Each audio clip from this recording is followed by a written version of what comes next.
இப்போலாம் துணியை காய போட்டால் ஒழுங்காவே காய மாட்டேங்குதுங்க இந்த மழை டைம் வந்தனால. ஸோ இந்த ஒரு ப்ராடக்ட்டில் அந்த துணியை நல்லா காய வைக்கலாம் அப்படிங்கிறாங்க. எப்படிங்கிறத பார்த்துருவோமா? அதாவது இது ஒரு கிளாத் ட்ரையிங் ஹீட்டருங்க. இப்போ இந்த பாக்ஸ் ஓப்பன் பண்ணோம் அப்படின்னா இந்த ஒரு பெட்டி மட்டும் இருக்குது பார்த்தீங்களா, இதுதான் அந்த ஹீட்டர். இப்போ இதில் இந்த இடத்துல லிவர் இருக்குது பார்த்தீங்களா, இதில் தான் நம்ம துணியை வந்து போடுற மாதிரி இருக்கும். அப்படியே திருப்பணும் அப்படின்னா இந்த இடத்துல ஒரு ஊக்கு இருக்குது.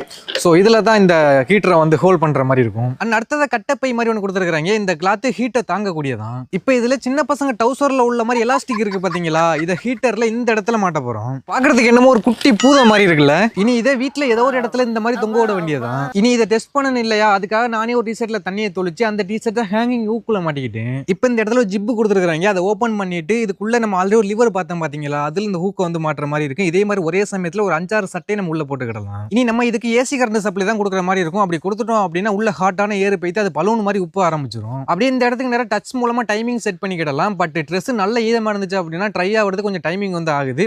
பட் லைட்டான ஈரம் அப்படின்னா ஒரு 10 நிமிஷத்துல ட்ரை ஆயிடுதுங்க. சப்போஸ் இந்த ப்ராடக்ட் உங்களுக்கு தேவைப்படுது அப்படின்னு இந்த இடத்துல நேரம் கொடுத்துருக்கேன், செக் பண்ணி பார்த்துங்க.